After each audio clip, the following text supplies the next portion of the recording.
Kailangan nyo itong sundin. Hintayin nyo lang at malapit na rin itong matapos. Hawak ko na ngayon ang kinabukasan ng syudad ng Mugun. Ngayon, heto nang sagot ko sa'yo, Gigi. Ano ba sinasabi mo? Kami ang sikat na getbackers. Hindi kami magpapaalipin sa'yo. Lunukin mo ang pride mo para magkalaman ang tiyan mo. Ban, gutom na ako. Pwede ba tumahimik ka na lang dyan? Pasensya na. Naawa kasi ako sa kanila. Pwede ko ba silang igawa ng sandwich? Wow! Napakabait mo talaga, Natsumi! Huwag kang masyadong mabait, baka mamihasa sila. Huwag mo siya pakinggan at sumi. Gusto ko ng ham sandwich. At ako naman, Ito na lang ang kainin nyo. ha? Akin na yan? Maraming salamat sa iyo, Kazuki. Makakakain na rin ako. Bakit ka nga pala nandito? Meron kasi nagpapunta sa akin dito. Pero sino naman? Kumusta na kayo? Ako ang nagpapunta kay Kazuki. Heaven? Anong ibig sabihin nito? Bakit? Teka sandali, kung si Heaven na nagpapunta sa'yo dito, ang ibig sabihin kasama ka na rin ngayon ni Sino? Ano, tama ba? Bakit mo yung nagawa, Kazuki? Ang ibig pong sabihin nito, kakalabanin mo na rin kami. Teka, hindi ganun yun. Tumigil na nga kayo. Alam niyo ba na hindi lang si Kazuki ang pinapunta ko ngayon dito? Ha? Pwede na kayong pumasok. Shido? Hindi ko. Nagkita ulit tayo, Ban. Teka, anong ibig sabihin nito, Heaven? Ipaliwanag mo nga ito sa amin. Anong pinabalak mo? Bakit mo sila dinala dito? Tinatanong ko ba yan? Siyempre, tungkol pa rin ito sa trabaho. Trabaho? Magtatrabaho kami nang kasama sila? Mamaya ko na ipapaliwanag kapag kumpleto na kayo. Sasabihin rin naman ng kliyente ang mga gagawin niyo. Isa tong mabigat na trabaho. Kaya mahigpit na ibinilin sa akin, kunin ko ang mga pinakamagagaling. Mapanganib ang misyon. Pag-isipan niyo kung tatanggapin ito o hindi. Pero sila Shido, Ginji at Kazuki, sigurado ako, pag nalaman nila ang misyon, hindi na sila magdadalawang isip na tanggapin pa ito. Ang ibig mo ba sabihin, may kinalaman sa Mugun City ang misyong ito?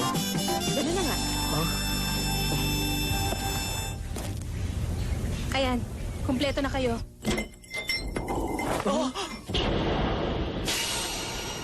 Aba, hindi ko akalain kasama rin pala kayo dito. Sa palagay ko, mukhang magiging maganda at napaka-interesante na misyon natin ito. Hindi na ako makapaghintay. Ikaw na lang ang kulang kanina, Dr. Jackal. Sa wakas, kumpleto na rin kayo ngayon. Ito ang magiging grupo natin sa delikadong misyon na gagawin natin. Teka, Heaven, sigurado ka ba? Oo naman. Makakasama namin sila? Alam mo naman na hindi namin sila kasundo, hindi ba? Hindi ko akalain buhay ka pa pala. Alam mo, napakaganda talaga na naging laban natin noon. Gustong gusto ko ang laban na yun. At sana nga, maulit pa yun.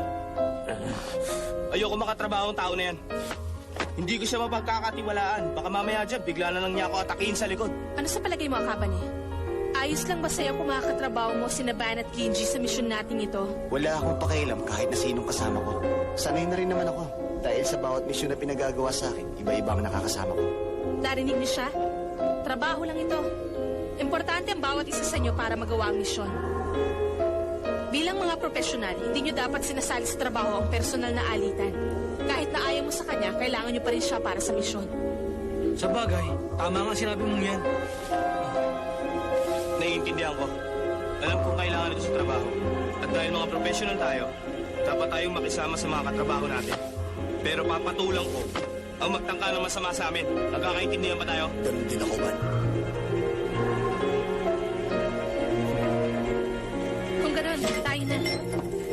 Hinihintay na tayo ngayon ng kliyente natin.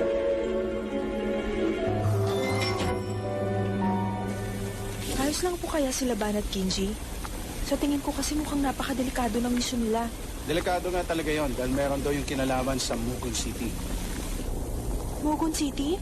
Yun ba yung may malaking abandonadong gusali? Ano bang meron sa lugar na yun? Huwag ka na magtanong. Mas mabuti kung wala ka masyadong alam.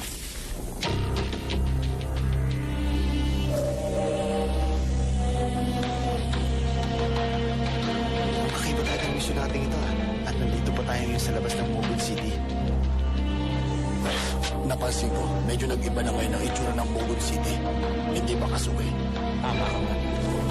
Pamilyar na pala kayo sa Mugun City.